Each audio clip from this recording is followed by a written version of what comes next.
So you notice that when I opened this thing, it took a long time to kind of load up. That's because this piece is really this imagery I have is at a high res right now. It's displaying at the highest res possible.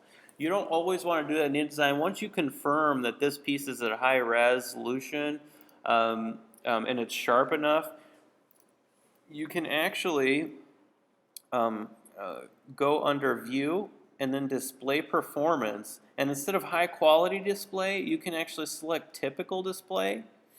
And then this will kind of, see how it kind of, if I zoom in, it'll kind of show that it's sort of pixelated the logo and everything looks real pixelated now.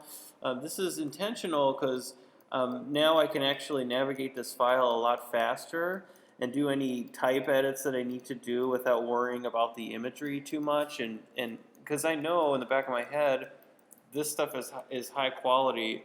I'm just telling the screen to display it at a lower quality so I can work multiple files between multiple pages a lot faster. So that's one thing to keep in mind if your computer is giving you some lag issues and so on.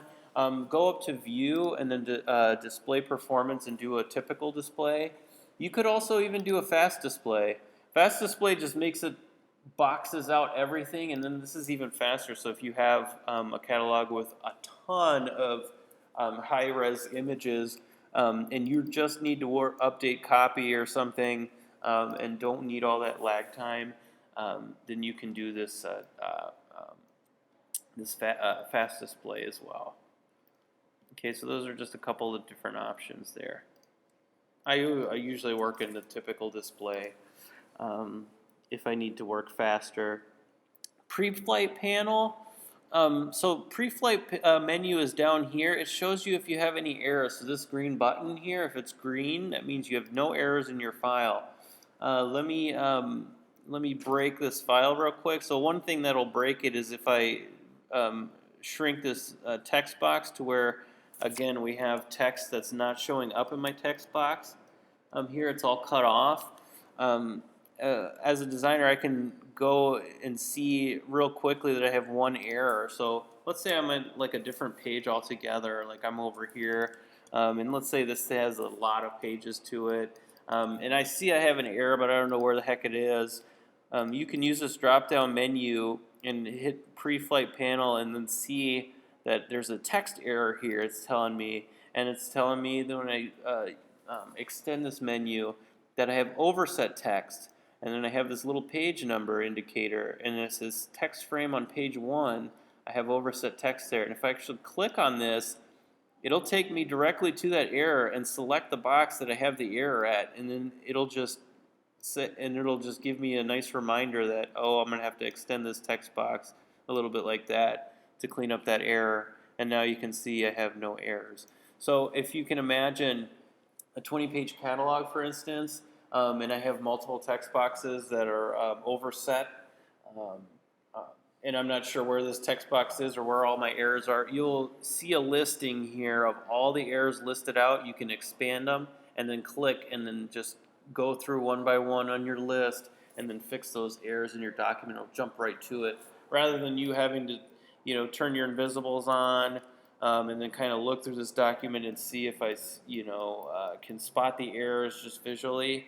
InDesign will just have all that in a nice to-do list, if you will, for you down there in that Preflight panel. And then finally, InDesign being a print-based software program, but primarily it's used for print, you can actually see the color separation. So I know I showed you this earlier, but if you were to say, if you were to accidentally have let's say I'm going to do this little tiny box here, and then let's say this let me do a new color. So say I want this project to be a 4-color job: cyan, magenta, yellow, black. Keep my costs down, but someone touched it and then accidentally put a Pantone color in there, and this is so tiny that I can't even see this visually, let's just say. But you can see there's a very small Pantone swatch box. So this issue here, if it goes unnoticed and is sent to a press, the press, it's going to potentially take the cost of my job from a 4-color job to a 5-color job, and adding a whole bucket of ink to my job and extending the timeline of it and the cost, increasing the cost. So on a pre-flight, in the pre-flight panels here, I can spot this pretty quickly if I go under Window and Utilities, and this is, I'm sorry, it's Output.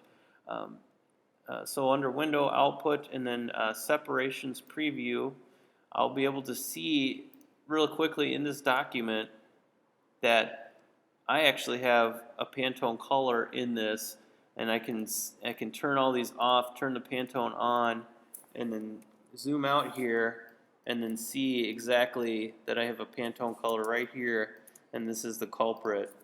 So I can just delete that, and then now I'm good to go. I don't have any more color, Pantone color purple in this project. So this is a nice thing to do.